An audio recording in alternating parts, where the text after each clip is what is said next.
April 8, 1943. High above occupied France at 27,000 feet, the air was thin enough to burn the lungs even through an oxygen mask. Inside the cockpit of his Focke-Wulf 190A5, Hauptmann Klaus Bergmann allowed himself a smile. 26 years old, veteran of Poland, France, 2 brutal years on the Eastern Front, 43 confirmed kills painted on his aircraft's tail in small black crosses. Through the crystal-clear canopy, he watched a formation of enemy fighters clawing their way upward far below his position. They looked wrong, grotesquely large, bloated fuselages that seemed designed to haul freight, not fight, wings that appeared far too small for the mass they carried, propellers enormous enough to power bombers mounted on what were supposedly fighters. Bergman keyed his radio amusement unmistakable in his voice. "Looks like the Americans have sent us flying milk bottles." His wingman, Lieutenant Werner Hoffmann, laughed through the static. "Should we even bother? They climb like pregnant cows."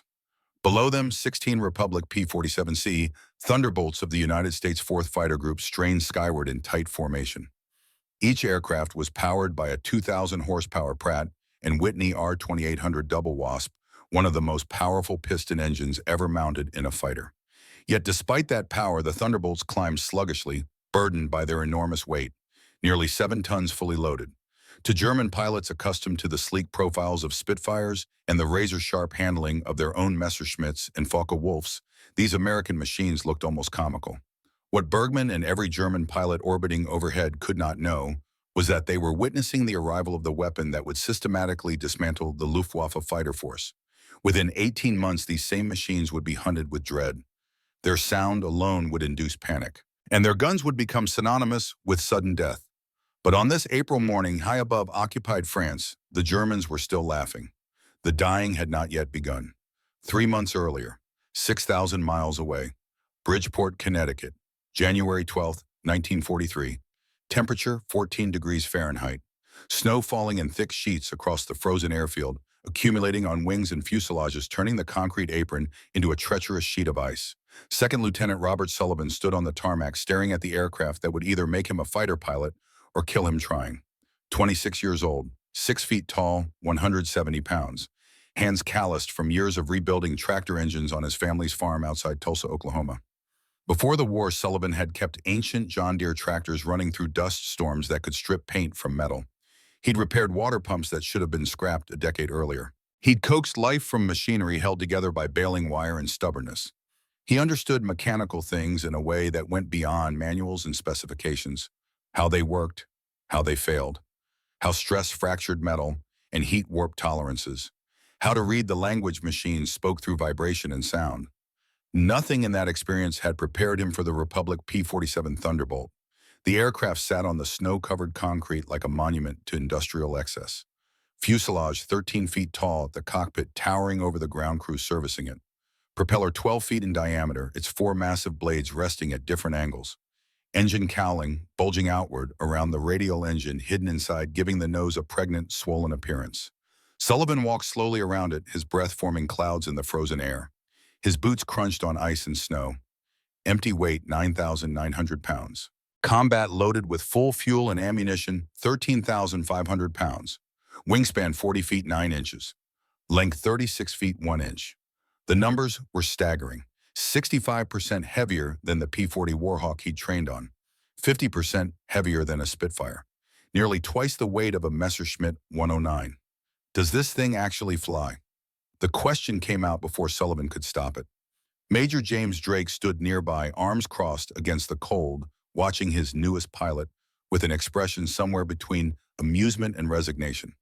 Drake was 31 years old, with the lean, weathered face of someone who'd spent too many hours breathing oxygen at altitude. Deep lines around his eyes, skin tight across his cheekbones. The look of a man who'd aged 5 years in the past 5 months. He'd been flying P-47s since September 1942. In that time, he'd lost 18 pilots and 41 aircraft in training accidents. More Americans killed by the Thunderbolt in training than the Luftwaffe had killed in combat.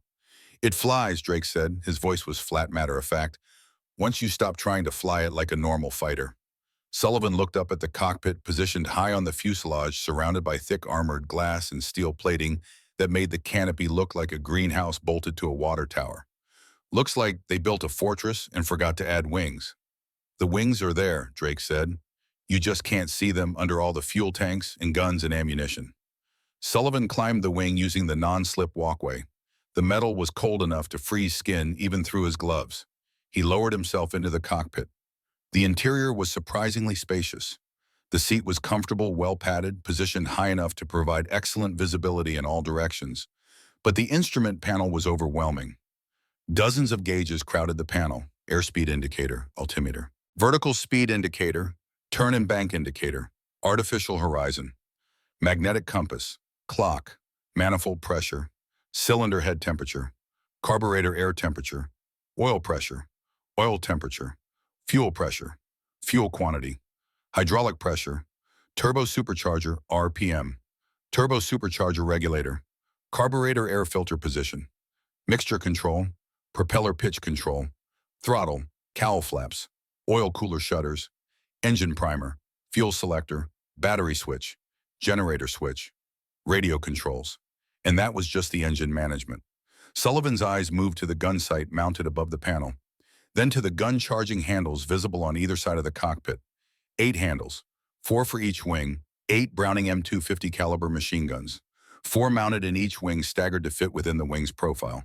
Each gun fed by 425 rounds of linked ammunition stored in ammunition boxes within the wing. 3,400 rounds total. 900 pounds of bullets. Sullivan had fired 50 caliber machine guns during gunnery training at Matagorda Island, Texas. He'd watched what a single round could do to a target sleeve towed behind an AT-6 trainer. The way the fabric simply ceased to exist where the bullet passed through. The way wooden frames splintered and steel cables snapped. The destructive power of 8 guns firing simultaneously, each gun throwing out 850 rounds per minute, creating a combined rate of fire exceeding 100 rounds per second, was beyond his ability to visualize. Drake climbed up on the wing beside the cockpit. Snow dusted his flight jacket. The engine produces 2,000 horsepower at sea level.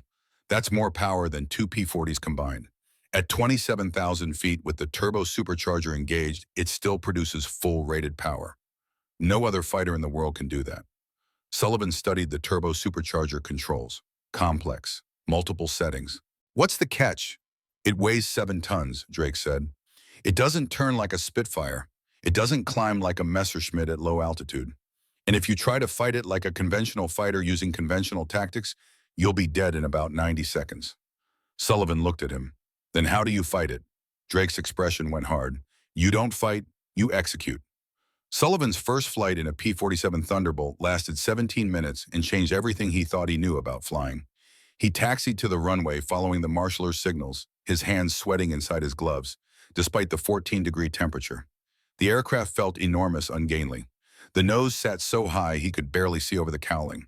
The massive radial engine rumbled with a deep, powerful vibration that shook the entire airframe, rattling instruments, making the stick quiver in his hand. Major Drake's voice crackled through the radio, calm and professional. Remember the torque. The propeller rotation creates tremendous torque effect on takeoff. She'll try to roll left and yaw left. Counter with right rudder. Lots of right rudder, more than you think you need. Sullivan pushed the throttle forward. The Pratt & Whitney R2800 roared to life. 2,000 horsepower unleashed. The propeller bit into the frozen air with savage efficiency. The aircraft began rolling slowly, at first fighting inertia, then accelerating rapidly. The tail lifted at 40 miles per hour. Sullivan could see the runway ahead now, stretching into the distance, snowbanks on either side. He applied right rudder pressure, fighting the massive engine's torque, trying to twist the aircraft counterclockwise. 50 miles per hour. 70. 90. The rudder pressure required was enormous. His right leg was fully extended, calf muscle burning. At 110 miles per hour, the Thunderbolt lifted smoothly into the air. And Sullivan understood immediately that everything had changed. This wasn't a fighter aircraft in any conventional sense. This was a locomotive with wings, a flying artillery battery, a 7-ton hammer that happened to have an engine and a pilot. He raised the landing gear. The wheels retracted into the wings with a solid thunk he could feel through the airframe. Raised the flaps. Applied climb power. Throttled to 42 inches manifold pressure. RPM to 2,400. Mixture rich. The Thunderbolt climbed, not with the spirited leap of a P-40 or the eager surge of a Spitfire, but with the steady, relentless, unstoppable power of something far more massive. Like watching a freight train accelerate, slow to start, but once moving, impossible to stop. He climbed to 8,000 feet, the altimeter unwinding steadily.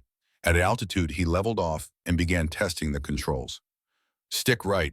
The ailerons responded with heavy but progressive pressure.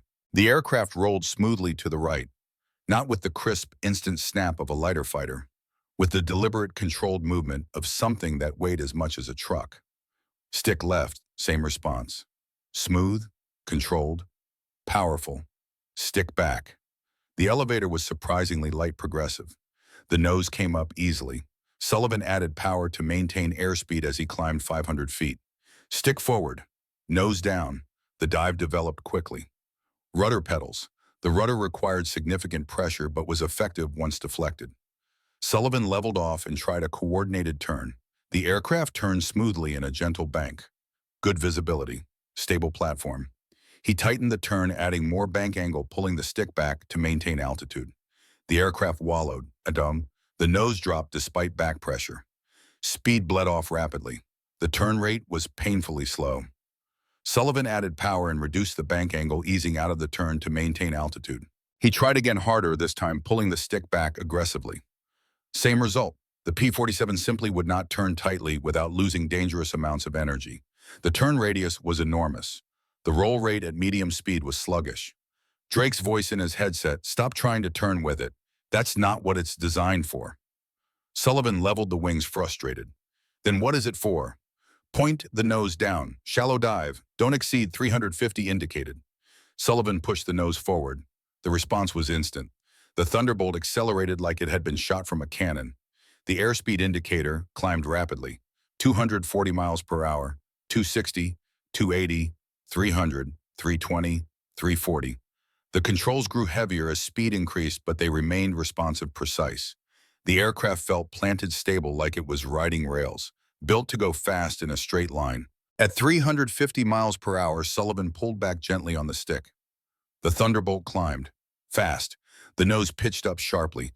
The aircraft zoomed upward like a rocket, converting dive speed into altitude with brutal mechanical efficiency. Sullivan watched the altimeter unwind. 9,000 feet, 10,000, 11,000, 12,000. In 30 seconds, he'd gained in 4,000 feet of altitude. He'd converted speed into potential energy, kinetic into potential, physics made visible. And suddenly Sullivan understood what Drake had been trying to tell him. This wasn't a dogfighter designed to turn and twist and dance with the enemy. This was a hunter, a predator that struck from above with overwhelming speed and firepower, then used that same speed to climb back to altitude before the enemy could respond. Energy fighter, not a turn fighter. Boom and zoom, not turn and burn. He landed 23 minutes after takeoff, his hands shaking, his mind racing with implications. Drake was waiting on the tarmac, arms still crossed against the cold. Well, Sullivan climbed down from the cockpit on legs that felt unsteady. "It's like strapping yourself to a freight train. You don't fly it, you aim it." "Now you're learning," Drake said, a hint of satisfaction in his voice. "The Germans think they know how to fight. They think air combat is about turning and climbing and dancing around each other like fencers in a duel. Individual skill, courage, honor." Drake's expression went hard. "They're wrong. Air combat is about physics. Mass times velocity equals force. Potential energy. Kinetic energy. We've got more mass and more velocity than anything they can build. We've got altitude performance they can't match. And we've got 8 50 caliber machine guns that can put more metal on target in 2 seconds than they can in 10. Sullivan looked back at the P-47 sitting massive and solid on the concrete snow accumulating on its wings. "How many training accidents?" 18 dead since September, Drake said. The satisfaction was gone from his voice. Most of them tried to fly it like a normal fighter. Ground loops on landing because they didn't respect the torque. Torque rolls on takeoff because they didn't use enough right rudder.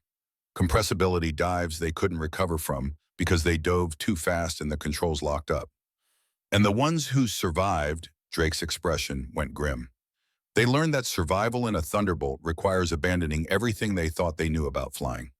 Everything they were taught, everything that worked in a Porty or an AT-6 or a goddamn Piper Cub. You have to unlearn it all and start over.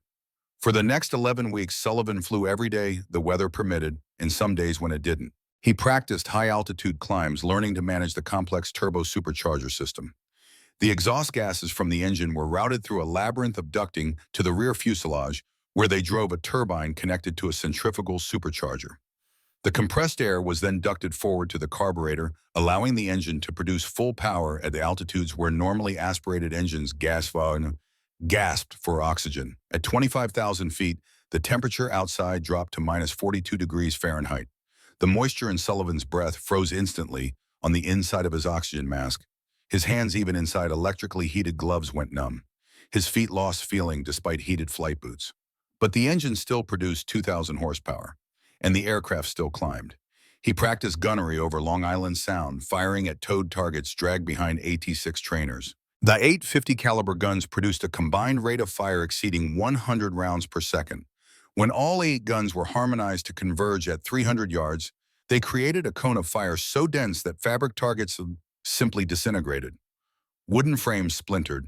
Steel cables snapped. Sullivan learned to lead the target, accounting for bullet drop and time of flight. He learned to fire in short bursts to conserve ammunition. He learned to watch his tracer rounds and adjust his aim. By March, he could put 30 rounds into a 10-foot circle from 300 yards while pulling 4 Gs in a diving turn. He practiced dive attacks, learning to manage speed and energy. The P-47 could exceed 550 miles per hour in a vertical dive faster than any German fighter could safely follow. But at speeds above 450 miles per hour, the controls began to stiffen dramatically. Above 500, they locked up completely as shock waves formed over the wings and tail. Pulling out of a high-speed dive required strength technique and precise timing. Pull too early, waste energy. Pull too late, hit the ground, or black out from G-forces. Sullivan learned to read his airspeed and altitude, calculating the exact moment to begin his pullout. He learned to use trim tabs to reduce stick forces. He learned to grunt and strain against G-forces to keep blood in his brain. And he practiced formation flying with his squadron mates, learning to maintain position through clouds and weather, to coordinate attacks to cover each other's vulnerable 6 o'clock positions. By early April 1943, Sullivan had logged 412 hours of total flight time, 187 hours in the P-47 Thunderbolt. He'd fired more than 20,000 rounds of 50 caliber ammunition. He'd practiced emergency procedures until they became muscle memory. Engine fire, hydraulic failure, electrical failure, combat damage, bailout procedures. He could assemble and disassemble a Browning M2 machine gun blindfolded. He could calculate fuel consumption range and endurance in his head. He knew the aircraft's limitations and capabilities better than he knew his own. But he'd never seen combat, never been shot at, never killed anyone. That was about to change. April 8, 1943, 06:15 hours, RAF Horsham, St. Faith, Norfolk, England. Sullivan sat in the briefing room with 47 other pilots from the 4th Fighter Group. The room smelled of coffee that had been sitting too long, cigarette smoke, and the particular odor of nervous men in close quarters. On the wall behind the intelligence officer hung a large map of northwestern France and Belgium. Red lines marked the planned route. Blue circles indicated friendly airfields. Black triangles marked known Luftwaffe fighter bases. Numbers and symbols showed flak concentrations and expected enemy strength. The intelligence officer, a captain whose name Sullivan had already forgotten, used a pointer to trace the route. "Gentlemen, this is Mission Able 7. Escort duty. 24 B-17s of the 306th Bomb Group will strike marshalling yards at Abbeville-Drucat. Your job is to get them there and back." He tapped the map. Expected enemy opposition 60 to 80 fighters. Focke-Wulf 1-90s from JG-26 at Vitry-en-Artois. Messerschmitt 109s from JG-2 at Beaumont-le-Roger. Possibly elements of JG-1 if they scramble from the Netherlands. The pointer moved across the map. You'll escort at 25,000 feet. Bombers will be at 22,000. Germans typically attack from above and behind, diving through the formation, or from below, climbing up through the bomber boxes. Someone in the back asked, "What about our losses?" The captain hesitated. "Expected losses are 3 to 5 aircraft. Those are acceptable numbers for this mission." Acceptable. Sullivan looked around the room. 48 pilots. 3 to 5 wouldn't be coming back. Looking at the faces around him, Sullivan wondered which ones. The kid from Texas, who couldn't be more than 20 years old. The quiet guy from Boston, who kept to himself. The loudmouth from Brooklyn, who never shut up. Which of them would be dead in 4 hours? Major Drake stood at the front of the room, letting the intelligence officer finish. Then he took over. "Listen up. Most of you have never been in combat. The Germans have been fighting continuously since 1939. Poland, France, Britain, North Africa, Russia. They've survived thousands of engagements. They've forgotten more about air combat than most of you will ever know. They know how to kill. The room was absolutely silent. They're going to come at you from angles you don't expect. They're going to use the sun. They're going to use clouds. They're going to come from below where the Thunderbolt is weakest, or they're going to force you into turning fights where you have no advantage. Drake paused, letting that sink in. Your job is not to engage them in a dogfight. Your job is not to prove you're brave or you're skilled or aggressive. Your job is to protect those bombers and bring your aircraft and your wingman home. That's it. That's the whole mission. He pointed to a diagram on the blackboard showing altitude advantage and diving attacks. Do not turn with them. Do not climb with them at low altitude. Do not try to fight the way they fight. Use your altitude. Use your speed. Use your guns. Dive on them, shoot, and climb away before they can react. That's the doctrine. Follow it, and you'll live. Ignore it, and you'll die. A pilot Sullivan didn't know raised his hand. What if they bounce us from above? What if they have the altitude advantage? Then you dive, Drake said. Full throttle straight down. Nothing the Luftwaffe flies can catch a Thunderbolt in a dive. You dive until you have separation, then you zoom, climb back to altitude, and reset the engagement. Same doctrine, different execution. Another question. What about their cannon? Their 20-millimeter cannon will kill you if they get hits, Drake said, but they have to hit you first. And at the speeds we'll be fighting at, deflection shooting is harder than you think. Your aircraft has armor plating behind your seat, armor glass in front of you. The engine has no coolant system to puncture. This aircraft can absorb damage that would destroy a Spitfire or a Messerschmitt, but that doesn't mean you're invincible. Drake's eyes moved across the room, making contact with each pilot. Keep your head on a swivel. Check 6 o'clock every 5 seconds. Watch your wingman. Stay in formation. Communicate on the radio. And for God's sake, don't do anything stupid or heroic. There are no points for style. You either come home or you don't. 07:12 hours. Sullivan walked across the tarmac toward his assigned aircraft. The morning air was cold damp, heavy with the smell of aviation fuel and exhaust fumes. Around him, ground crews made final preparations. Armorers loaded linked ammunition belts into wing gun bays. Mechanics topped off oil tanks and checked tire pressures. Radio technicians tested communications equipment. Sullivan's P-47C serial number 416235 sat waiting in its revetment. Someone had painted a name on the nose cowling in white letters, Oklahoma Thunder. Sullivan hadn't requested it, hadn't asked for it, but looking at it now, he appreciated the gesture. A connection to home, a reminder of who he was before the war. He performed his pre-flight inspection with methodical precision, checking everything twice. Control surfaces, free and correct movement. No binding, no damage. Propeller, no nicks, cracks, or oil leaks. Tires, proper inflation, no cuts or bulges. Landing gear struts, extended safety pins removed. Pitot tube cover removed, no blockage. Fuel tanks full. 330 gallons internal. 75-gallon drop tank under each wing. Oil topped off at 26 gallons. Ammunition, 8 guns loaded, 425 rounds per gun. Everything checked. Sullivan climbed into the cockpit and began the pre-start checklist. Battery switch on. Fuel selector to main tank. Mixture to idle cutoff. Propeller control to increase RPM. Throttle cracked open 1 inch. Cowl flaps open. Oil cooler shutters open. The familiar ritual calmed his nerves. Each switch, each control, each gauge in its proper sequence. Order, procedure, discipline. He strapped in, seat harness, shoulder harness locked, parachute fittings connected, radio leads plugged in, oxygen mask secured. The cockpit wrapped around him like armor. 07:28 hours. Across the airfield, engines coughed to life one by one. 48 Pratt and Whitney R2800s, rumbling, their combined output exceeding 96,000 horsepower. Propeller spinning, exhaust belching blue smoke and flame. Sullivan went through the engine start sequence.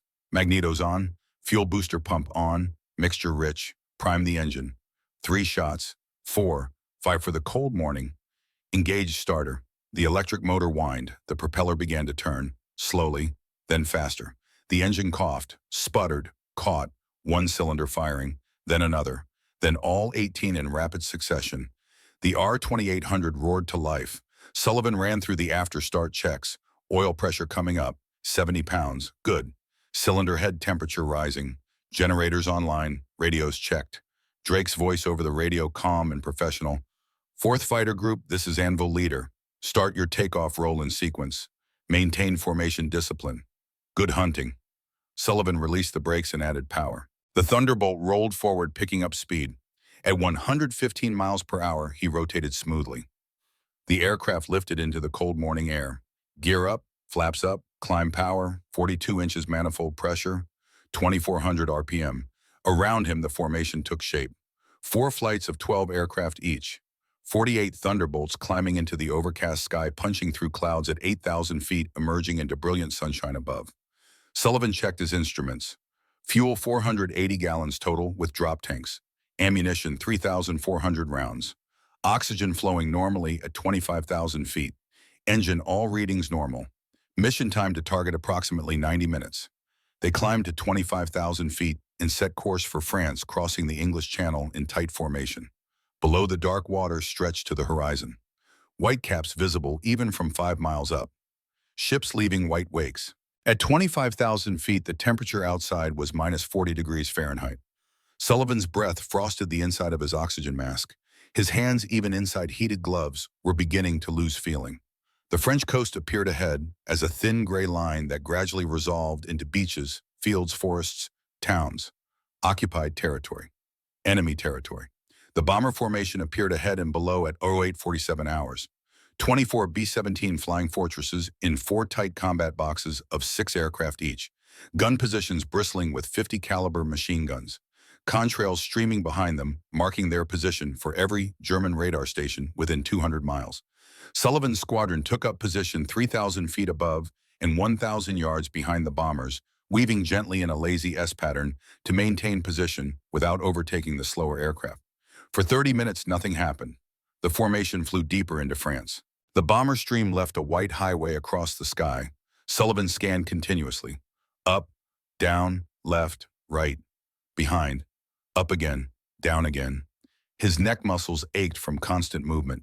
His eyes watered from the strain of staring into bright sky and dark shadows. Then at 0918 hours, Bergman attacked. They came from above and behind. 16 Focke-Wulf 190s diving from 30,000 feet with the sun directly behind them, making them almost invisible until the last moment. Professional, disciplined, textbook intercept. Sullivan saw them 3 seconds before Drake's warning. Tiny black dots against the blue, growing rapidly larger. Bandits, 12 o'clock high, coming down fast. The German formation split with practiced precision. 8 fighters dove toward the bombers. 8 turned toward the P-47s. Sullivan's training took over. Throttle to full power. Manifold pressure 62 inches. War emergency power, RPM 2700. The R-2800 roared. The aircraft surged forward. The Germans were diving at over 400 miles per hour, trading their altitude advantage for speed and position. But they were also burning energy with every second they spent in the dive. Drake's voice calm despite the situation. Anvil Squadron reverse. We're going to climb. Counterintuitive. Every instinct said dive away when bounced from above. But Drake was right. The Thunderbolt could climb at full power at 25,000 feet. The turbo supercharger maintained sea-level performance in the thin air. The Focke-Wulf 190 with its mechanical supercharger was already losing power as the air density decreased. Sullivan pulled back on the stick and added full power. The P-47 climbed. Not quickly, not dramatically, but steadily, relentlessly, like a locomotive pulling upgrade. The German fighters leveled off at 23,000 feet, trying to convert their dive speed into a sustained pursuit. But by then, the Thunderbolts were already at 27,000 feet, 2,000 feet above the Germans. Altitude advantage reversed. Bergman realized his mistake immediately. His Focke-Wulf felt heavy sluggish at this altitude. The engine was straining, the controls were mushy. The aircraft wanted to mush, to wallow, to sink, rather than climb. And above him, the fat American fighters were maneuvering into perfect attack position. Sullivan rolled inverted. The world flipped. Sky below, earth above. His body pressed against the seat straps. He pulled the nose down toward the German formation. The Thunderbolt dove. Gravity and 7 tons of mass accelerating. The airspeed indicator climbed rapidly. 300 miles per hour. 350. 400. 420. Below him, a Focke-Wulf banked hard left, the German pilot finally seeing the attack developing. Too late. Sullivan adjusted his aim, leading the turn, putting the gunsight Pipper ahead of the aircraft. Range 400 yards, 350. 300. He pressed the trigger. 8 Browning M250 caliber machine guns opened fire simultaneously. The recoil was tremendous. The entire aircraft shook and shuddered. The sound was a continuous roar like tearing canvas amplified 1,000 times. Tracer rounds, one in every 5 rounds, loaded with phosphorus, streaked downward in parallel lines that converged at 300 yards into a cone of destruction, barely 6 feet across. The Focke-Wulf flew directly into that cone. Armor-piercing incendiary rounds traveling at 2,800 feet per second impacted aluminum skin moving at 260 miles per hour. The results were catastrophic. Strikes sparkled along the wing route where the wing joined the fuselage. The canopy shattered into 1,000 fragments. Pieces of engine cowling tore away and tumbled backward. Black smoke erupted from the engine. Sullivan held the trigger down for exactly 2 seconds. 260 rounds fired. 260 half-inch bullets, each one weighing nearly 2 ounces. Each one carrying enough kinetic energy to punch through engine blocks. The German fighter rolled inverted and fell away trailing black smoke and flame pieces separating from the airframe. Sullivan didn't watch it fall. He pulled back hard on the stick, using both hands grunting against the G-forces that crushed him into his seat. The Thunderbolt zoomed upward, converting 420 miles per hour of dive speed back into altitude. His vision narrowed to a tunnel. Gray encroached from the edges. His arms felt like lead. His G-suit inflated around his legs and abdomen, fighting to keep blood in his brain. The altimeter unwound rapidly. 25,000 feet, 27,000, 29,000. In 30 seconds, he'd climbed 6,000 feet. Sullivan leveled off and looked around. Below him, the battle continued. Focke-Wulfs and Thunderbolts chased each other across the sky in complex 3-dimensional geometry. Tracer rounds streaked in all directions. Aircraft dove and climbed and turned trailing smoke and vapor. Sullivan searched for targets, checking his fuel and ammunition. Fuel 340 gallons remaining. Ammunition 3,140 rounds remaining. 260 rounds fired. 1 German fighter destroyed. He had enough ammunition for 12 more attacks like that. A Focke-Wulf appeared below him at 24,000 feet, chasing a damaged P-47 that was trailing white smoke from its engine. Sullivan rolled and dove again. This time the German pilots saw him coming. The Focke-Wulf broke hard right, pulling into a tight climbing turn, trying to point his nose at Sullivan for a head-on shot. Sullivan didn't follow the turn. He pulled up early, zooming back to altitude before the German could get his guns on target. The Focke-Wulf pilot leveled off at 25,000 feet, searching for his attacker. Sullivan was already 3,000 feet above him, circling, setting up another attack. He dove again. The German had no warning this time. Sullivan opened fire at 400 yards, walking the tracer stream onto target like a hose. The 8-gun barrage caught the Focke-Wulf along the fuselage centerline. The aircraft shuddered under the impacts. The empennage, the entire tail section, separated from the fuselage. The aircraft tumbled end over end, completely out of control. Sullivan climbed away. Fuel gauge 290 gallons. Ammunition counters 2,880 rounds. He'd been in combat for 9 minutes. He'd fired 520 rounds. He'd killed 2 men. And he felt absolutely nothing. No triumph, no horror, no emotion at all. Just the cold mathematics of energy and trajectory and ballistics. Drake's voice on the radio. Anvil Squadron, reform on me. Bombers are clear. We're heading home. Sullivan found his position in the formation. Around him, other Thunderbolts gathered, some trailing smoke, some with visible battle damage. Holes in wings, shredded control surfaces. But they were all flying. They turned west toward the Channel, toward England, toward home. Sullivan's hands were shaking now. His heart was pounding. His mouth tasted like metal and copper. Adrenaline was wearing off, leaving him exhausted. He'd just killed 2 human beings. 2 men who woke up this morning, who ate breakfast, who climbed into their aircraft thinking about victory or survival or home. Now they were dead, because Sullivan had pointed his aircraft at them and pressed a trigger. The flight home took 68 minutes. They landed at RAF Horsham St. Faith at 11:47 hours. Sullivan climbed out of his cockpit on legs that barely supported his weight. His flight suit was soaked with sweat despite the cold. His hands were cramping from gripping the controls for 3 hours and 19 minutes. The ground crew swarmed over his aircraft immediately. Crew chief checking for damage. Armorers downloading gun camera film. Fuel truck positioning to refuel. Ammunition handlers ready to reload. Major Drake walked over, his face unreadable. Gun camera shows 2 confirmed kills. Clean shooting. Textbook diving attacks. Sullivan nodded, couldn't speak yet, his throat was too dry. We lost 2 aircraft, Drake continued, Henderson and Martinez. Both bailed out over the channel. Air-Sea Rescue spotted Henderson shoot. He's probably on his way to a boat right now. Martinez. Drake shook his head. No shoot observed. Sullivan looked back at his P-47. Oklahoma Thunder sat on the tarmac engine ticking as it cooled. Not a single bullet hole, not a scratch. The aircraft had brought him through his first combat mission without damage. You did good, Drake said. Better than good. You followed the doctrine. You used the aircraft the way it was designed to be used. And you came home. That's all that matters. Sullivan finally found his voice. The Germans. They fought differently than I expected. How so? They tried to turn with us at altitude. They should have stayed low, forced us down where they have the advantage. Drake smiled slightly. They're learning, but they're learning slowly. They still think air combat is about individual skill and courage, about honor and tradition. They don't understand yet that we're not fighting a gentleman's duel. We're fighting an industrial war. And in an industrial war, the side with better tools and better tactics wins. Every time. That night, Sullivan lay in his bunk in the officers' quarters, staring at the ceiling, listening to the sound of rain on the roof. He'd flown 1 combat mission, shot down 2 German fighters, survived. But he knew with absolute certainty that this was only the beginning. The P-47 Thunderbolt was no longer a joke, no longer a flying milk bottle that German pilots mocked. It was a weapon, and Sullivan was learning to wield it. Across the English Channel, in a Luftwaffe airfield in northern France, Klaus Bergmann sat in his quarters writing in his leather-bound diary by candlelight. The words came slowly tonight. 8 April 1943. Encountered the new American fighters today, the P-47 Thunderbolt. We expected easy victories, fat, slow targets, flying milk bottles. We were wrong. They climbed when we dove. They climbed faster than our aircraft could follow at altitude. When we leveled off to engage, they were above us. Above us, the advantage reversed. Then they attacked. Schmidt was in the first wave that went down. I saw his aircraft come apart. Not shot down in the normal way, it disintegrated.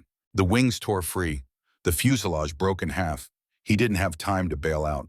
Their guns. My God, their guns. We've fought Spitfires for 3 years. Their 8 machine guns are deadly but manageable. These American fighters have 8 guns as well, but they're larger, heavier caliber. The volume of fire is beyond anything I've seen. Hoffman said it looked like they were shooting garden hoses of metal. We lost 6 aircraft, 6 against an enemy we thought was inferior. This is not the same enemy we fought last year. They are learning. Their aircraft are different. Their tactics are different.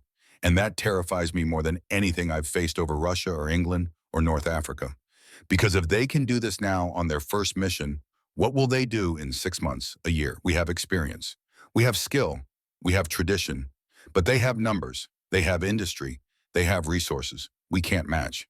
I fear we are watching the future arrive. And we are not ready for it. Bergman closed the diary and extinguished the candle. Outside, the sound of aircraft engines drifted across the airfield. Mechanics working through the night to repair damaged fighters. Armorers loading ammunition. Ground crews preparing for tomorrow's missions. The war would continue. More missions, more combat, more death. And those American fighters, those flying milk bottles that everyone had laughed at just this morning, would keep coming. Wave after wave after wave, until there was nothing left to laugh about. June 26, 1943, 79 days after Sullivan's first kill. The numbers told a story that no briefing ever could. Sullivan had flown 34 combat missions, shot down 9 German fighters, watched 6 of his squadron mates die, survived encounters that should have killed him 3 times over. He'd learned that air combat wasn't about courage or skill, it was about mathematics. Altitude plus speed equals energy. Energy equals options. Options equals survival. The P-47 Thunderbolt gave him all 3 in quantities no German fighter could match. But on June 26, 1943, at 14:35 hours over northern France, Sullivan was about to discover that mathematics could only take you so far. Sometimes survival came down to luck. And today his luck was about to run out. The mission briefing at 05:45 hours had been routine. Escort 60 B-17 Flying Fortresses to Villa Coublay airfield near Paris. Expected enemy opposition heavy. Expected losses moderate. Return to base. Standard language. Standard mission. Sullivan sat in the briefing room with 47 other pilots. Around him, men smoked cigarettes and studied maps. Some joked nervously. Others sat in silence, lost in their own thoughts. Major Drake stood at the front. Intelligence reports increased Luftwaffe activity in the target area. We're expecting coordinated attacks from multiple German fighter groups. JG-2, JG-6, possibly elements of JG-1. He paused, letting that sink in. That means experienced pilots flying the latest variants. FW-190A6s with improved high-altitude performance. BF-109 G6s with enhanced armament. These aren't the same aircraft we faced in April. Sullivan felt his stomach tighten. The Germans have adapted, Drake continued. They're using our own tactics against us. Energy fighting at high altitude, diving attacks, zoom climbs. They've been studying us, learning from their mistakes. Drake looked directly at Sullivan. Stay disciplined, stay in formation, and for God's sake, don't get separated. A lone Thunderbolt is a dead Thunderbolt. 0712 hours. Sullivan walked across the tarmac toward Oklahoma Thunder. The morning air was warm, heavy with humidity. Storm clouds gathered on the horizon. His crew chief, Sergeant Marcus Webb, stood by the aircraft. 53 years old, too old for combat duty, perfect for keeping complicated machines running. She's ready, Lieutenant, Webb said. All 8 guns armed and tested, 3,400 rounds. Fuel tanks topped off. Oil pressure good. She'll bring you home. Sullivan nodded. She always does. He climbed into the cockpit and ran through the pre-flight ritual. By now it was muscle memory. Straps, harness, connections, oxygen. The aircraft wrapped around him like a second skin. So 728 hours. 60 P-47 Thunderbolts roared to life across the airfield. Sullivan released the brakes and rolled forward. At 115 miles per hour, Oklahoma Thunder lifted into the air. Gear up, flaps up, climb power. The formation assembled over southern England, 60 fighters in perfect formation. A display of American industrial might that would have been impossible 2 years earlier. Sullivan checked his instruments. Fuel 310 gallons, 4 hours endurance at cruise power. Ammunition 3,400 rounds. Approximately 17 seconds of sustained fire. Oxygen flowing normally, altitude climbing through 15,000 feet. They crossed the channel at 25,000 feet. Below, the dark water stretched to the horizon. Ahead, the French coast appeared through scattered clouds. At 0847 hours, they rendezvoused with the bomber stream. 60 B-17s in tight combat boxes, each bomber bristling with 1350 caliber machine guns. Together, they created a fortress of interlocking fire that could tear apart any fighter foolish enough to press an attack. But the Luftwaffe was no longer foolish. They'd learned. 1142 hours, 27,000 feet over northern France. The bombers had completed their run. Villacoublay airfield was burning. Hangars destroyed. Aircraft caught on the ground reduced to twisted metal. The formation turned west toward England, toward safety. Sullivan's flight of 4 P-47s flew top cover above the bombers, weaving gently to maintain position without overtaking the slower aircraft. For 30 minutes, nothing happened. The sky was empty except for contrails and scattered clouds. Sullivan scanned continuously, up, down, left, right, behind. His neck ached from constant movement. His eyes burned from the strain of staring into bright sky. Then his wingman's voice cracked across the radio. Anvil lead, this is 3. Bogey 6 o'clock high. Range 8 miles. Angels 32. Sullivan looked back and up. Tiny specks against the blue, growing larger. A lot of them. I count 20 plus, his wingman continued. No 30. Wait, more coming. 40. Jesus Christ. Sullivan keyed his radio. Anvil lead to hammer leader. Large enemy formation, 6 o'clock, high 32,000 feet. I count 50 plus bandits inbound. Major Drake's voice responded immediately. All flights, this is hammer leader. Enemy formation splitting into multiple groups. Maintain defensive wheel above bombers. Do not chase. Make them come to us. The German formation was executing a textbook coordinated attack. 20 fighters dove from 32,000 feet toward the P-47s. Another 20 positioned themselves to attack the bombers from the flank. 10 more climbed higher, setting up to bounce any American fighters that gained altitude. It was brilliant tactics, and it was working. Drake's voice again. Hammer and sledge flights engage the high group. Anvil and striker flights protect the bombers. Execute now. Sullivan's flight was Anvil. He watched the 20 German fighters diving toward the bomber stream, FW-190s and BF-109s. Professional formation. Perfect positioning. Anvil flight, follow me down, Sullivan said. He rolled inverted and pulled the nose down. The Thunderbolt dove. Airspeed built rapidly. 300 miles per hour. 350, 400, 430. Below, the German fighters were setting up their attack run, focusing on the bombers, unable to see the four P-47s screaming down from above. Sullivan picked his target, a FW-190 in perfect firing position against a B-17. He opened fire at 600 yards. The 8-gun barrage streaked downward. Tracer rounds walking onto target. Strikes along the Focke-Wulf's wing route. The canopy shattered. The engine cowling tore away. The German fighter broke off its attack, trailing smoke. Sullivan pulled up, converting dive speed into altitude. But something was wrong. The stick felt heavy, mushy, not responding the way it should. He looked at his instruments, hydraulic pressure dropping, oil pressure fluctuating. He'd been hit, when how he hadn't seen any tracers. Then he understood. The FW-190 he'd attacked hadn't been alone. Its wingman had been positioned perfectly to fire on Sullivan as he dove past. A single burst, maybe 2 seconds of fire. But it had been enough. Sullivan checked his controls. Ailerons responding, elevator responding, rudder responding. But the hydraulic pressure was still dropping. That meant his landing gear might not extend. His flaps might not work. His gun charging systems might fail. But the engine was still running. The aircraft was still flying. He could make it home. He keyed his radio. Anvil lead taking damage, hydraulics failing, breaking off to extend home. Drake's voice understood Anvil lead. Anvil 2, you have the flight. Sullivan turned west, climbing to 28,000 feet. Maximum altitude for best range. Fuel 240 gallons, enough to reach England with minimal reserves. Ammunition 2,900 rounds remaining. 500 fired in that single attack. He was alone now, separated from the formation. Exactly what Drake had warned against. A lone Thunderbolt. Vulnerable. 1,158 hours. 28,000 feet over Normandy. Sullivan flew west at cruise power. The engine ran smoothly. The controls responded normally despite the hydraulic issues. Below, the French countryside rolled past. Green fields, small villages, rivers winding through valleys. Peaceful, beautiful, deadly. He scanned the sky continuously. Empty. For 10 minutes, nothing happened. Then at 12:08 hours, he saw them. 2 aircraft, high and behind, climbing toward him. FW-190s. They'd spotted him. A damaged American fighter limping home alone. Easy prey. Sullivan checked his altitude. 28,000 feet. The Germans were at 26,000. Climbing, he had the advantage. For now, he pushed the throttle forward. Manifold pressure 65 inches. RPM 2,700. War emergency power. The engine roared. The aircraft surged forward, but the Germans were climbing fast.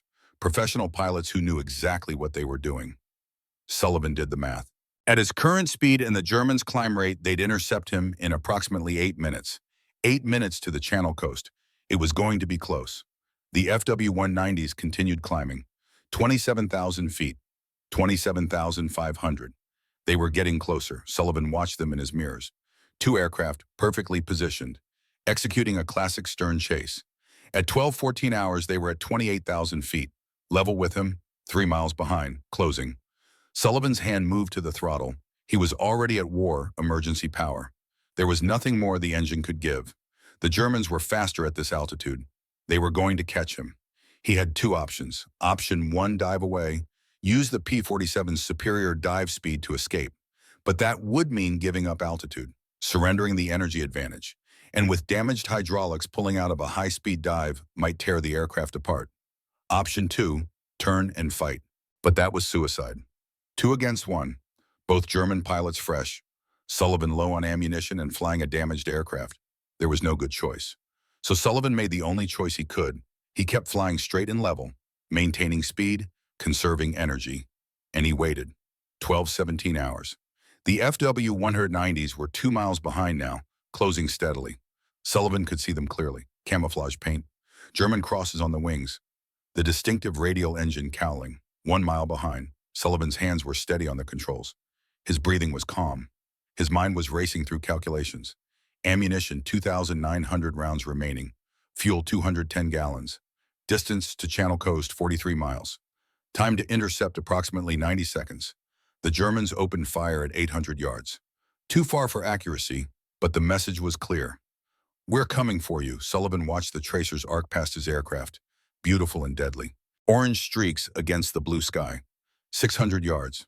Sullivan waited. 500 yards. The tracers were getting closer now. The Germans were finding the range. 400 yards. Sullivan's hand tightened on the stick. At 350 yards, he pulled back hard and rolled right. The Thunderbolt climbed and turned. Not a tight turn.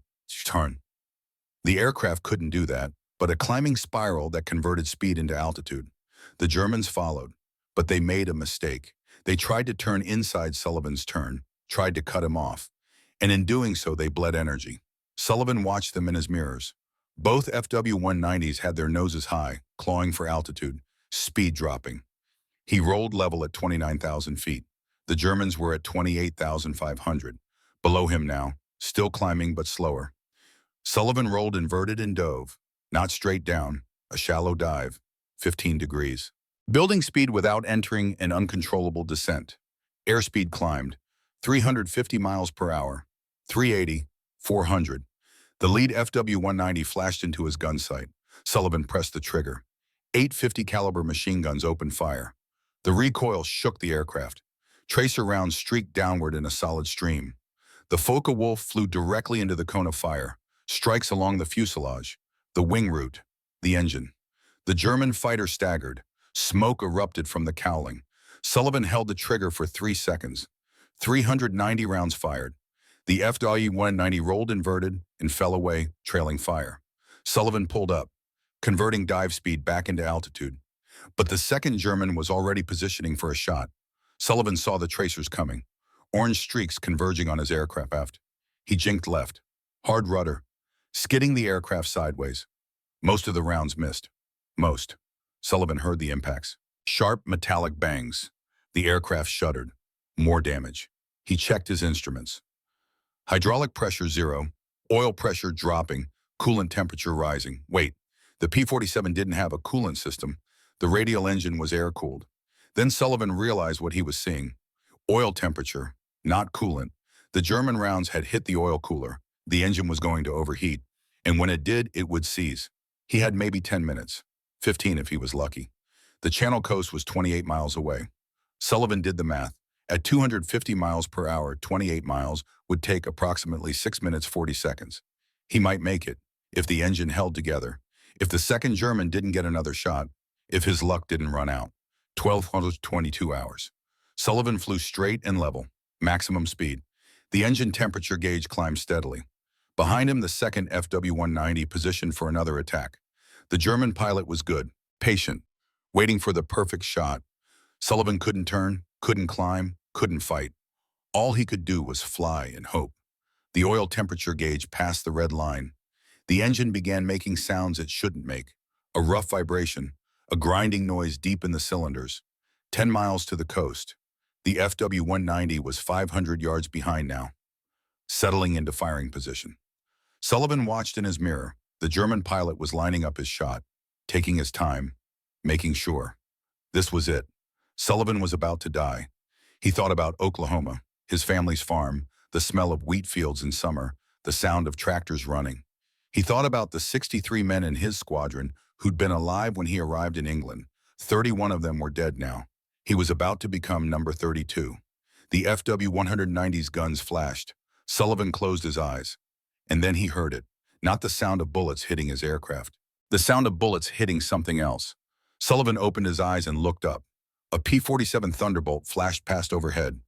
Guns blazing. Then another, and another. 4 American fighters dove on the FW-190 from above. The German pilot never had a chance. The Focke-Wulf disappeared in a cloud of strikes.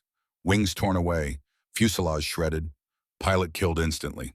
Sullivan's radio crackled. "Anvil lead, this is Striker 3. We got him. You're clear." Sullivan keyed his mic. His voice was shaking. "Striker 3, Anvil lead. Thanks. I owe you." "You owe us a drink. Now get that smoking piece of shit home." The 4 P-47s formed up around Sullivan, escorting him home, 5 miles to the coast. The engine temperature was off the scale now. The vibration was getting worse. Any second the engine would seize. 4 miles. Sullivan could see the channel ahead. Dark water, white caps. 3 miles. The engine was knocking. Loud metallic sounds, cylinders misfiring. 2 miles. 1 mile. The French coast passed beneath him. He was over the channel now. The engine would fail any second. But if he could just get far enough from shore, air-sea rescue could pick him up. The engine ran for another 2 minutes. Then at 12:29 hours, it seized. The propeller stopped. The nose dropped. Silence except for the wind. Sullivan was gliding now. No power. Just momentum and altitude. 26,000 feet of altitude. That would give him maybe 50 miles of glide distance. England was 32 miles away. He was going to make it. Maybe. 12:47 hours. Sullivan crossed the English coast at 4,000 feet. The engine still seized. The propeller windmilling slowly. Below he could see RAF Manston, an emergency landing strip for damaged aircraft. The runway was long, designed for bombers with failed engines, perfect for a Thunderbolt with no hydraulics. He keyed his radio. Manston Tower, this is Army 416235. Emergency landing. No hydraulics, no engine power. Gear status unknown. The tower responded immediately. 416235 Manston Tower, you are cleared for straight-in approach, runway 28, emergency equipment standing by. Sullivan lined up on the runway. 2 miles out, 1,500 feet altitude. He reached for the landing gear handle. Without hydraulics, the gear would have to free fall and lock under gravity. He pulled the handle. Nothing happened. He tried again. Still nothing. The gear was stuck. Sullivan was going to have to belly land a 7-ton fighter aircraft at over 100 miles per hour. 1 mile out, 800 feet. He lowered the flaps manually, using the emergency hand pump. The flaps extended partially. Not full deployment, but better than nothing. Half mile out, 400 feet. The runway filled his windscreen. Sullivan held the nose up, bleeding off speed, trying to touch down as slowly as possible. 150 miles per hour, 140, 130. The ground rushed up. At 125 miles per hour, Oklahoma Thunder touched down. The belly hit first. Sparks erupted. Metal screamed against concrete. The aircraft slid, sparks flying, the sound of tearing metal filling the cockpit.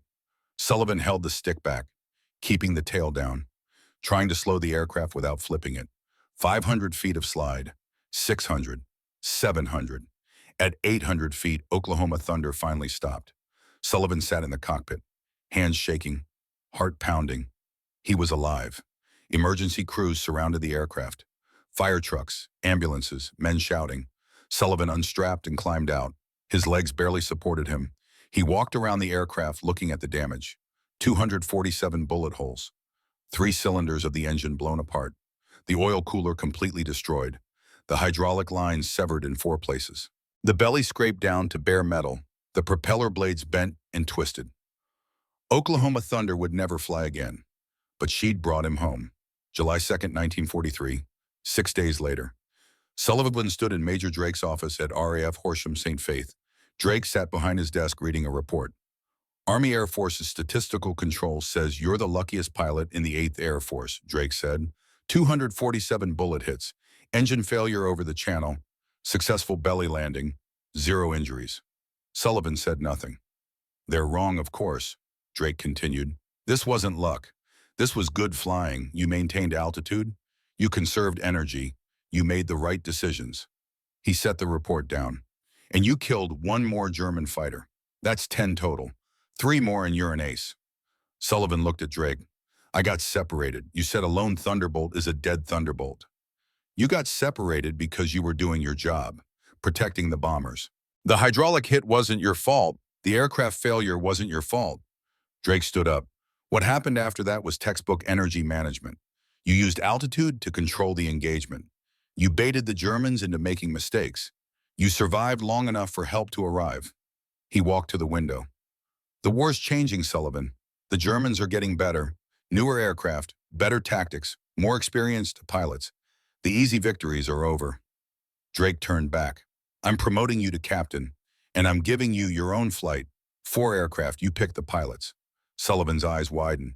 Sir, I'm 26 years old. I've been in combat for 3 months. And you've survived 35 missions. That's more experience than 90% of the pilots in this group. Drake smiled. Besides, I need flight leaders who can think, who can adapt, who can teach. He handed Sullivan a folder. These are your pilots. Lieutenant Charlie Morrison, your wingman. He's solid. Lieutenant Thomas Reed, fresh from the States but learns fast. Lieutenant James Kowalski, good shooting, needs work on discipline. Sullivan opened the folder. 3 names, 3 faces, 3 men whose lives would depend on his decisions. What's my call sign? Sullivan asked. Your choice. Sullivan thought for a moment. Thunderflight. Drake nodded. Thunderflight it is. You're dismissed, Captain. Sullivan saluted and turned to leave. Sullivan? Drake said. Sullivan stopped. That German pilot. The one who hit you, the one the rescue flight shot down. Yes, sir. Intelligence identified him from the wreckage.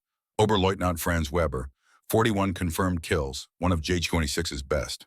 Drake paused. He had you dead to rights. Perfect position. Perfect shot. He should have killed you. Why didn't he? Because he ran out of ammunition. He'd fired everything in his previous engagement. The burst that hit you was his last rounds. Sullivan felt cold. Well, if he'd had another 3 seconds of ammunition, you'd be dead, Drake said. That's not skill. That's not tactics. That's luck. Pure luck. Drake looked at Sullivan. Don't ever forget that. No matter how good you get, no matter how many kills you score, in the end, we're all 1 bullet away from dying. Sullivan nodded slowly. He left the office and walked across the airfield. Around him, ground crews worked on aircraft. Pilots prepared for afternoon missions. The machinery of war continued without pause. Sullivan thought about Franz Weber. 41 kills, an experienced ace, dead because he ran out of ammunition 3 seconds too soon. He thought about Oklahoma Thunder. 247 bullet holes.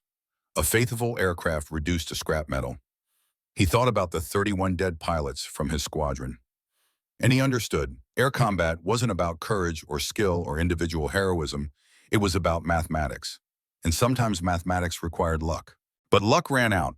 Eventually, everyone's luck ran out. The question wasn't if. The question was when, and whether you'd done enough before that moment arrived. Sullivan looked up at the sky. Somewhere up there, German pilots were preparing for their next mission. Learning, adapting, getting better. And tomorrow, Sullivan would be back up there too, flying a new aircraft, leading his own flight, hunting and being hunted, until his luck ran out, or until the war ended, whichever came first. He walked back to his quarters. Outside, thunder rumbled in the distance. A storm was coming. June 26, 1943, 79 days after Sullivan's first kill, RAF Horsham St. Faith, 2,140 hours. The summer sun had finally set, leaving the officers' quarters bathed in twilight. Sullivan sat on his bunk cleaning his service pistol with methodical precision, a ritual that kept his hands busy while his mind worked through the problem he couldn't solve. 11 combat missions in 3 weeks, 6 confirmed kills total, 3 probables, 0 losses in his flight. But those numbers told only half the story. The Luftwaffe was learning. German pilots had stopped making the mistakes that had cost them dearly in April and May. They no longer tried to turn with Thunderbolts at altitude. They attacked from below now, forcing the heavy American fighters to dive away or accept disadvantageous combat at lower altitudes where Focke-Wulfs and Messerschmitts regained their edge. It was working. American losses had climbed steadily. 4 P-47s lost yesterday, 3 the day before, 5 the day before that. Good pilots. Men Sullivan had trained with, flown with, drunk with, dead now. The door opened without knocking. Major Drake walked in, still wearing his flight suit. His face was gray with exhaustion. "You're not sleeping," Drake said. It wasn't a question. Sullivan looked up. "Can't." Drake pulled out the chair from Sullivan's desk and sat down heavily. For a long moment, neither man spoke. Outside, the sound of aircraft engines drifted across the airfield. Ground crews working through the night to prepare for tomorrow's missions. "Henderson died," Drake said finally. Air Sea Rescue found his chute. He drowned before they could reach him. Sullivan's hands stopped moving. Henderson had been in his training class. Good pilot, steady hands, wife and a daughter back in Ohio. "That makes 8 this month," Sullivan said. 9. Martinez died in hospital this morning. Burns. Sullivan set down the pistol and looked at Drake. The major looked older than 31. Much older. "We're losing the advantage," Sullivan said. "The Germans have figured out our tactics. They're forcing us into fights where the P-47's strengths don't matter." Drake nodded slowly. "I know." "So what do we do?" Drake reached into his jacket and pulled out a folded paper. Official letterhead, 8 Fighter Command. "This came through this afternoon, new tactical directive. Sullivan took the paper and read. The title, Revised Combat Doctrine for P-47 Operations, effective immediately. The content was revolutionary. Primary mission, destruction of enemy fighters. Bomber protection is secondary objective achieved through elimination of threats. Tactical priority, maintain altitude superiority at all costs. Minimum combat altitude 22,000 feet. Engagement protocol, attack only when holding altitude advantage of 3,000 feet minimum. Use diving attacks exclusively. Maximum 2-second gun bursts. Zoom climb to regain altitude. Reset and repeat. Disengagement protocol. If bounced from above, dive to maximum speed, extend horizontally until separation, achieve zoom climb to regain altitude. Low altitude combat prohibited except in emergency. If forced below 20,000 feet, extend at full throttle and climb. Do not turn. Do not pursue. Sullivan read it twice, then looked at Drake. This is exactly what you've been teaching us. It's official now, from the top. They finally understand what we figured out the hard way. When does it take effect? Tomorrow. Drake stood up, walked to the window, stared out at the dark airfield. There's something else. Big mission coming. August 17th, the deepest penetration into Germany we've attempted yet. Target, Schweinfurt and Regensburg, ball-bearing plants and aircraft factories. Intelligence says if we destroy those targets, we can cripple German aircraft production for months. Sullivan understood immediately. The Luftwaffe will throw everything at us. Everything they have, every fighter in Western Germany. We're expecting over 300 German aircraft. How many escorts? 240 P-47s. We'll have numbers, but we'll be at maximum range. Limited time over target. The Germans will know that. Drake turned from the window. I'm putting you in charge of Hammer flight for that mission. 12 aircraft. Your flight will be part of the top cover. High altitude. You'll engage any German fighters that try to climb above the main formations. Sullivan felt the weight of that responsibility settle on his shoulders. 12 pilots. 12 lives. I need you to train them. Name, Drake continued. For 7 weeks, we drill the new doctrine until it's instinct. Until every pilot can execute it while half dead from oxygen starvation and fear. And if they can't learn fast enough, Drake's expression was grim, then they'll die, and someone else will take their place. That's how this works now. We're not fighting individual combats anymore. We're running a machine. The side that builds the better machine wins. He walked to the door, stopped. Sullivan, you've flown 26 missions, 6 confirmed kills. You've survived because you think. You calculate. You don't let emotion override judgment. That's rare. Most fighter pilots are cowboys. They want to be heroes. You want to solve problems. I just want to stop losing friends. Then teach them how. Drake opened the door. Training starts at 0600. Don't be late. The door closed. Sullivan sat alone in the gathering darkness, staring at the tactical directive. 7 weeks to prepare. 7 weeks to turn good pilots into survivors. 7 weeks until the mission that would either validate everything they'd learned or prove the Luftwaffe was still the superior force. He picked up his pistol and resumed cleaning it. Outside, the night shift ground crews worked on. The war didn't sleep, neither would Sullivan. July 12, 1943, 16 days of intensive training. The sky above East Anglia was crystalline blue. Perfect flying weather. Sullivan led his flight of 12 P-47s through a complex series of maneuvers at 28,000 feet. Below them, 4 P-47s from another squadron played the role of German fighters. They'd been ordered to attack aggressively to exploit every mistake, to punish every deviation from doctrine. Sullivan checked his formation. 12 aircraft in 3 flights of 4. Hammer 1 through Hammer 12. His flight, his responsibility. Hammer flight, this is lead. Bandits at 6 o'clock, low 15,000 feet. They're climbing. Execute defensive reverse. The 12 Thunderbolts climbed in unison, not running away, using their superior high-altitude performance to gain even more altitude advantage. The 4 German fighters below tried to follow. At 20,000 feet, their climb rate dropped noticeably. At 25,000 feet, they were struggling. The Thunderbolts reached 30,000 feet and leveled off. Sullivan keyed his radio. Hammer flight, select targets. Diving attack on my mark. Remember the sequence. Dive. Fire. Zoom. Reset. He rolled inverted. 11 other P-47s followed. Execute. 12 American fighters dove from 30,000 feet like hammers falling from heaven. The airspeed indicators climbed rapidly. 300 miles per hour. 350. 400. 430, 450. At those speeds, the P-47 was a missile. Controllable, stable, but moving far too fast for anything to intercept or evade. Sullivan picked his target, one of the German fighters trying desperately to climb. He opened fire at 600 yards. Blank ammunition, no bullets. But the gun cameras recorded everything. 2-second burst. Zoom climb back to altitude. The whole sequence took 40 seconds. Sullivan was back at 28,000 feet before the German fighters could react. Around him, his flight executed the same maneuver. 12 diving attacks, 12 zoom climbs, 12 aircraft back at altitude ready to attack again. The exercise continued for 90 minutes. Attack, climb, reset, attack again. By the end, Sullivan's pilots were exhausted, oxygen-starved, fingers numb from cold, minds foggy from 3 hours at extreme altitude. But they'd executed 48 diving attacks without a single mistake. They landed at 15-20 hours. Sullivan climbed out of his cockpit and immediately headed to the intelligence section. The gun camera film had already been developed.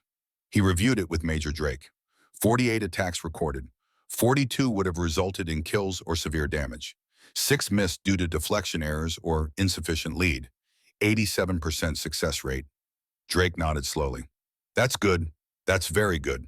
But the Germans won't cooperate like training aircraft.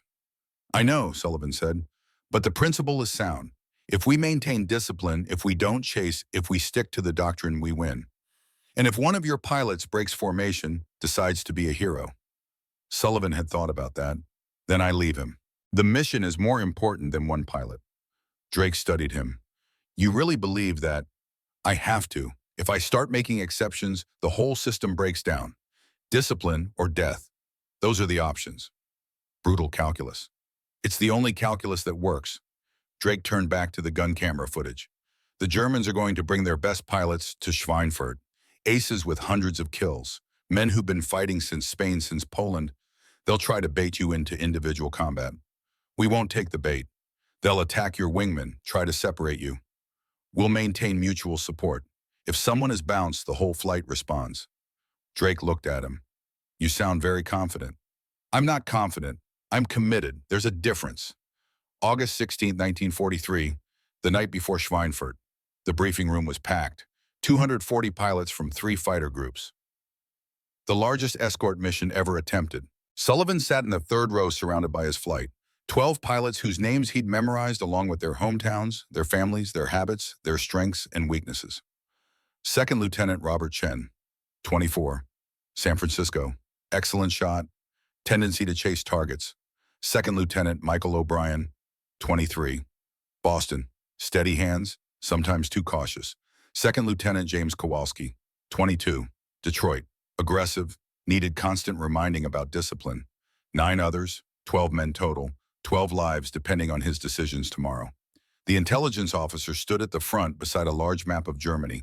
Red lines marked the route in, blue lines marked the route out. Black symbols indicated known Luftwaffe airfields. There were a lot of black symbols.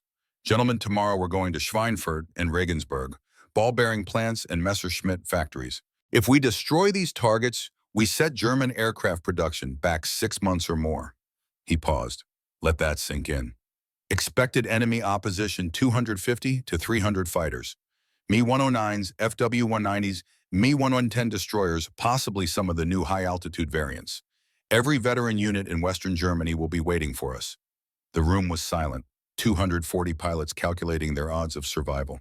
Our job is simple. Keep the fighters off the bombers. We'll have altitude advantage at the start. Maintain it. Use diving attacks only. Do not pursue below 20,000 feet. Do not engage in sustained combat. Hit and run. That's the doctrine. Major Drake stood up. One more thing. The Germans know we're coming. They've been watching our buildup. They know this is the big one. They're going to try everything to break up our formations. They'll feint, they'll bait, they'll try to separate us. Stay disciplined. Stay together. Follow the doctrine. The intelligence officer concluded. Takeoff begins at 0700. Weather is good. Visibility unlimited. Expected time over target 4 hours 30 minutes. That's close to our maximum fuel capacity. Manage your fuel carefully. Questions? A pilot in the back raised his hand. What if we're bounced at low altitude? What if they catch us during climb out? Then you extend and climb, full throttle. Don't turn, don't fight. Get altitude. Reset. Another pilot. What about the new German fighters? The high-altitude variants? Drake answered that one. We've encountered a few. They can climb with us, but they can't turn with us at altitude. And they have the same weaknesses as other German fighters. Limited ammunition. Shorter range. If you can force them into a prolonged engagement, they'll run out of fuel or ammo before you do. No more questions. The briefing ended. Sullivan walked back to his quarters with his flight. The summer night was warm clear. Stars filled the sky. Beautiful evening for dying. Lieutenant Sullivan. It was Chen, nervous. First major mission. Yeah. You really think this doctrine works against their best pilots? Sullivan stopped walking, looked at the young pilot. 24 years old. Probably wouldn't live to see 25. I think if we follow it, we have a chance. If we don't, we die. That's simple. And if we get separated if something goes wrong, then you extend, you climb, you find the nearest P-47 and join up. Never fight alone. Never chase. Never assume you're safe. Questions. Chen shook his head.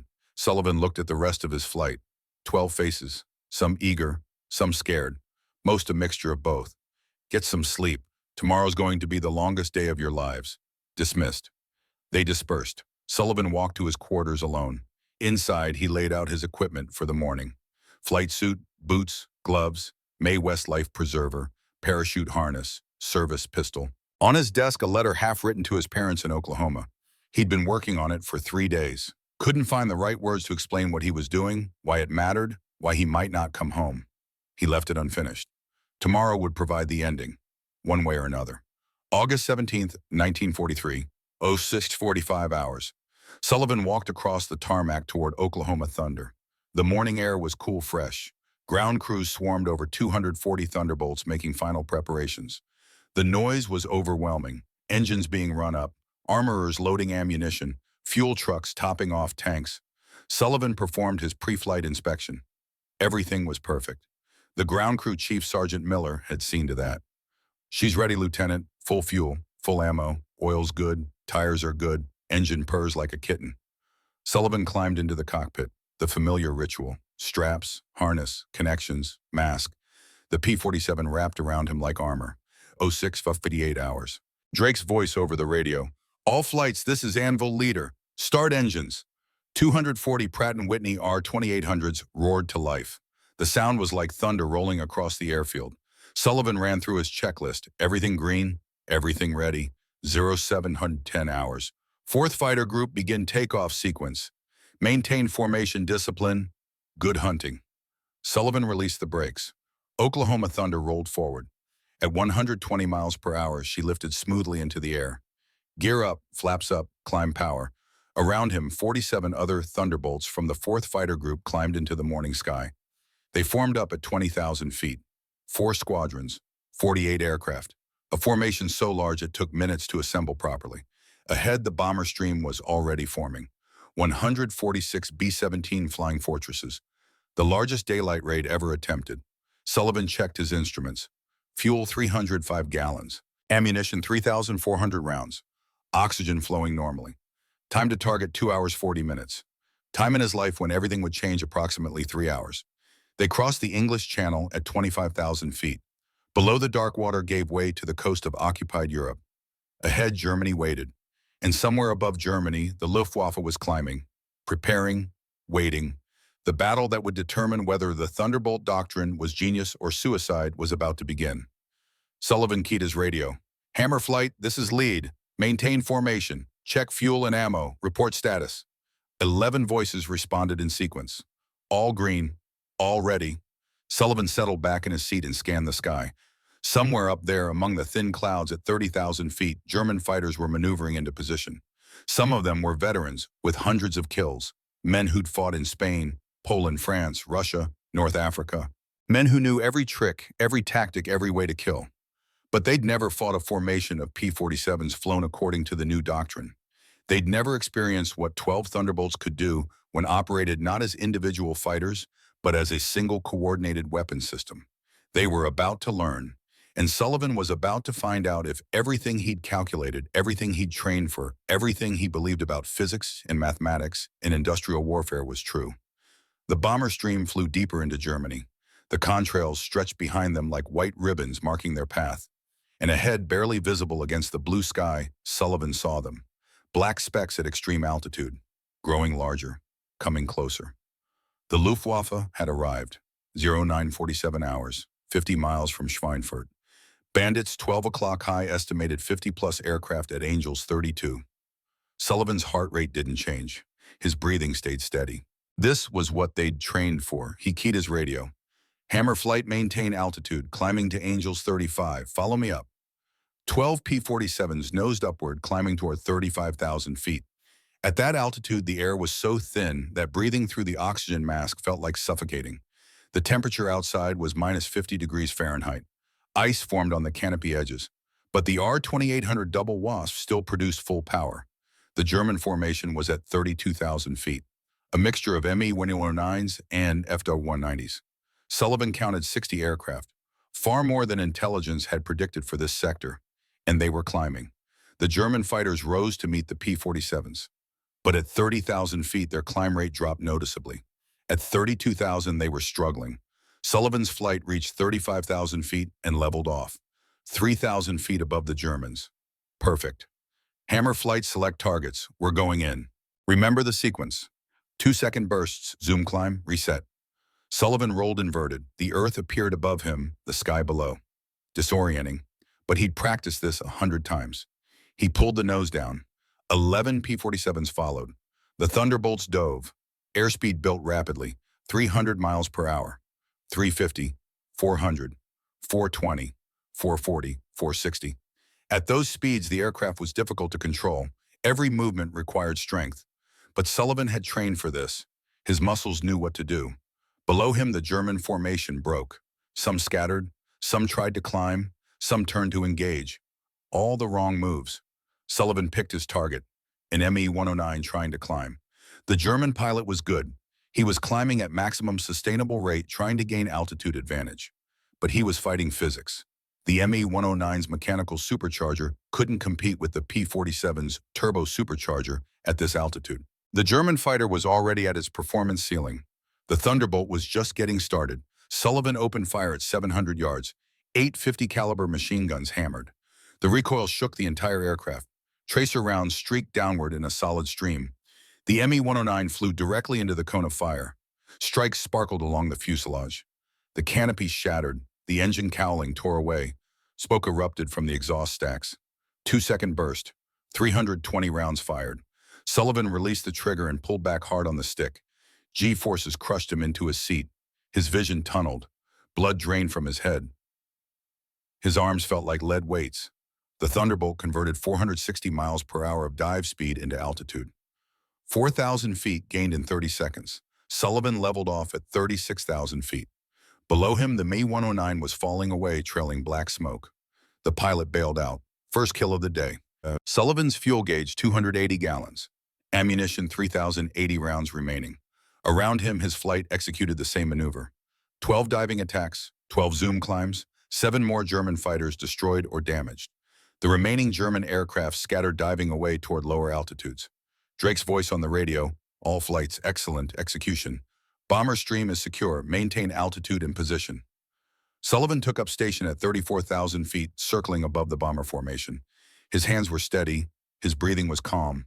The doctrine worked, but this was just the opening engagement. The real battle was still ahead. 10-15 hours, 28 miles from Schweinfurt. The second wave came from below. 40 Me-110 destroyers climbing from 15,000 feet. Twin-engine fighters armed with heavy cannon and rockets, designed specifically to destroy bomber formations from beyond defensive gun range. They were slower than single-engine fighters, less maneuverable, but their firepower was devastating. Sullivan saw them immediately. Hammer flight bandits at 6 o'clock low, Me-110s climbing to attack bomber formation, were going down. He didn't wait for acknowledgement. He rolled inverted and dove. The Thunderbolt accelerated like a falling stone, 500 miles per hour. 520, 540.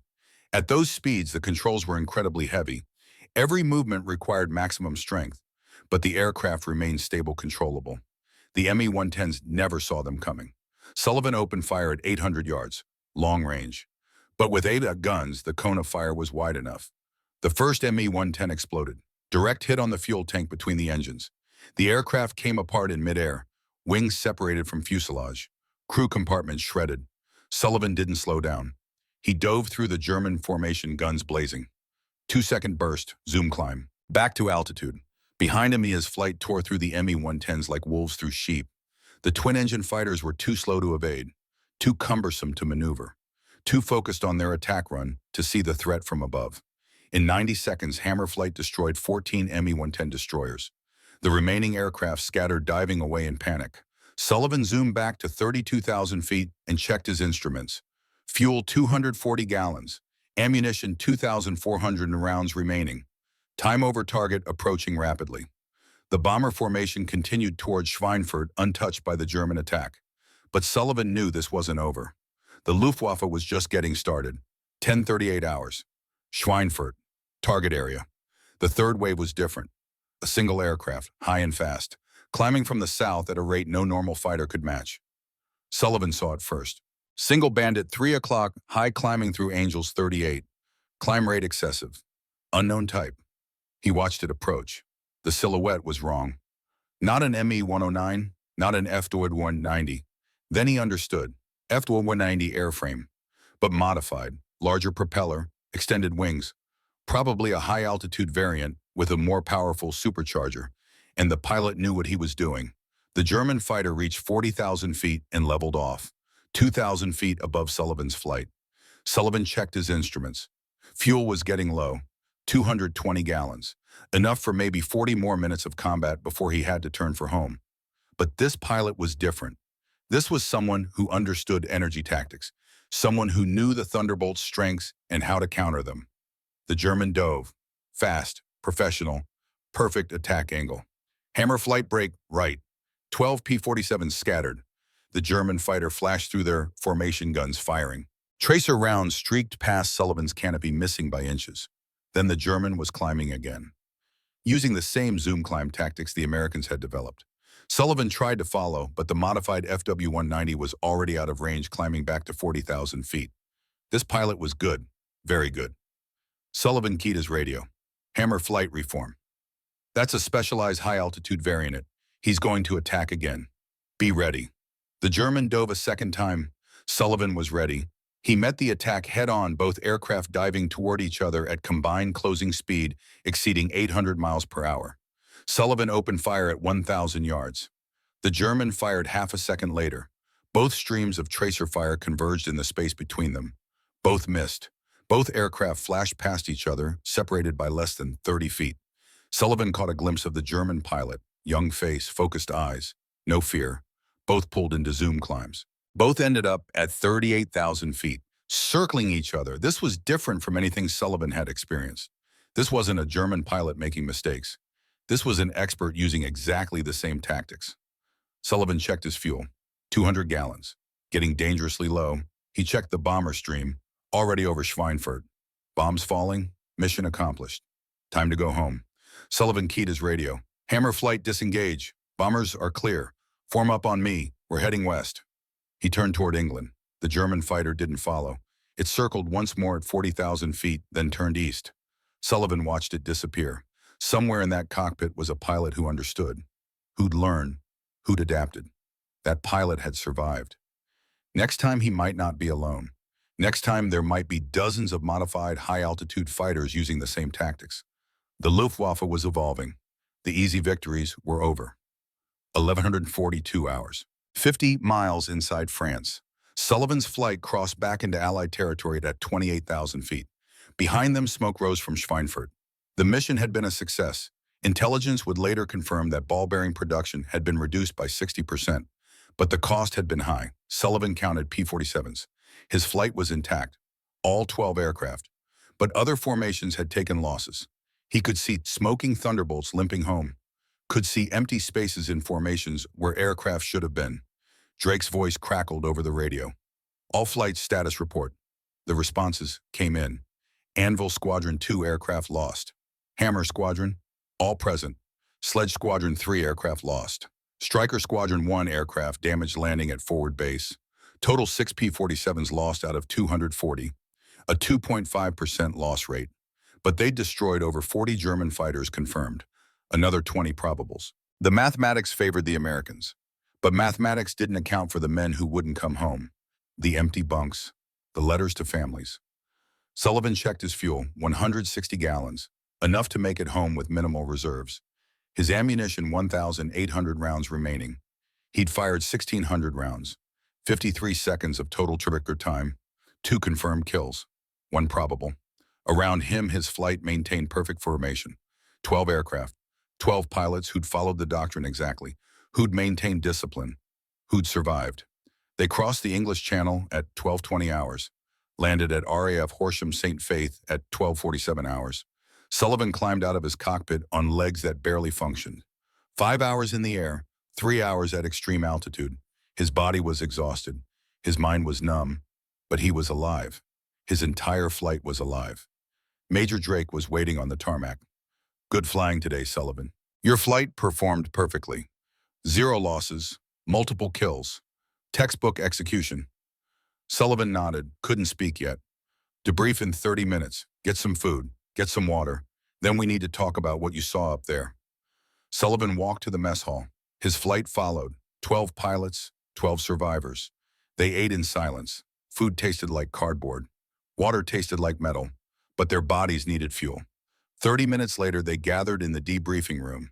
Intelligence officers questioned them about everything: German tactics, aircraft types, attack patterns, ammunition expenditure, fuel consumption. Sullivan answered mechanically.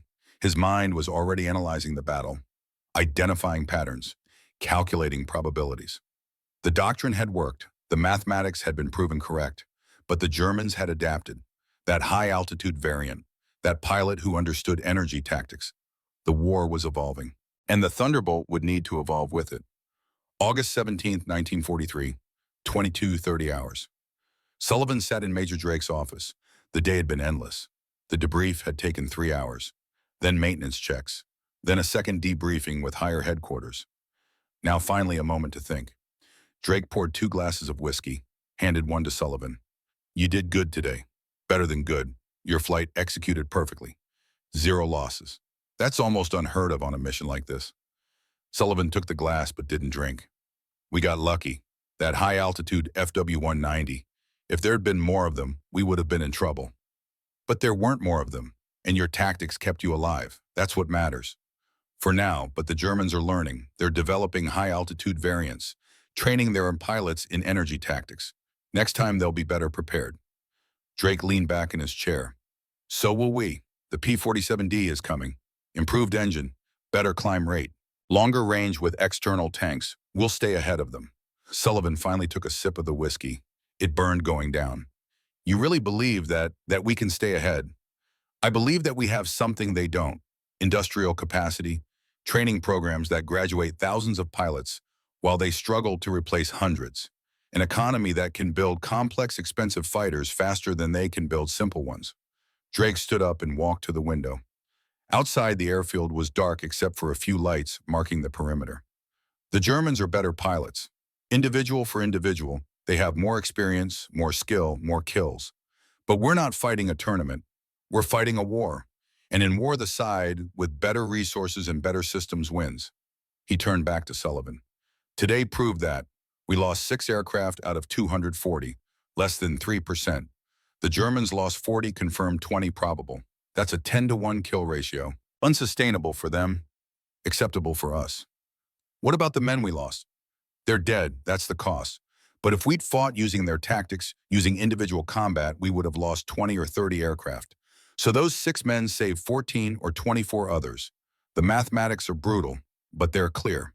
Sullivan stared into his whiskey. "Sometimes I hate the mathematics." "So do I, but hating them doesn't make them wrong." They sat in silence for a long moment. Finally, Drake spoke again. "I'm putting you up for captain. You'll take command of a full squadron. 24 aircraft, your doctrine, your tactics, your responsibility." Sullivan looked up. "When?" "September 1st, 2 weeks. That gives you time to train them, to drill the tactics, to build the discipline. And if I say no, then someone else takes the job. Someone who might not understand what you understand. Someone who might get them all killed." Sullivan finished his whiskey. Set down the glass. "I'll do it." "Good, because this war is far from over. Schweinfurt was a victory. But it's just one mission, one battle. The Luftwaffe isn't broken. They're adapting, evolving. We need to stay ahead of them. Drake walked Sullivan to the door. Get some sleep. Tomorrow we debrief the gun camera footage. Figure out what worked, what didn't. Start building the lessons learned for the next mission. Sullivan walked out into the night. The airfield was quiet now. The day shift ground crews had gone to bed. The night shift worked in silence, preparing aircraft for tomorrow's missions. Sullivan walked to his quarters. Inside, the letter to his parents still sat on his desk, unfinished. He picked up the pen and added one line, "I'm still alive. The aircraft is a weapon. The doctrine works. I'm learning to wield both." He folded the letter and sealed it. Tomorrow he'd mail it. Tomorrow he'd start training his new squadron. Tomorrow the war would continue. But tonight, for a few hours, he could rest. He'd survived Schweinfurt. He'd proven the doctrine. He'd killed 2 German fighters and damaged a third. And most importantly, he'd brought his entire flight home alive. The Thunderbolt was no longer a flying milk bottle. It was a systematic weapon designed to impose American will through superior altitude performance, overwhelming firepower, and disciplined execution. The breakthrough had happened. The Germans had felt it, and they were afraid. Sullivan could hear it in the radio chatter they'd intercepted, could see it in the way German formations broke and scattered when Thunderbolts dove from above. The laughter had stopped, the dying had begun, and the sound of 8 synchronized 50-caliber machine guns was becoming the sound the Luftwaffe feared most. The thunder of American industrial power made manifest in the thin air above Europe. Unstoppable, inevitable, coming for them every day, every mission, every time they tried to rise and fight. Sullivan lay down on his bunk and closed his eyes. Tomorrow would bring new challenges, but tonight he'd earned his rest. The doctrine worked, and that changed everything.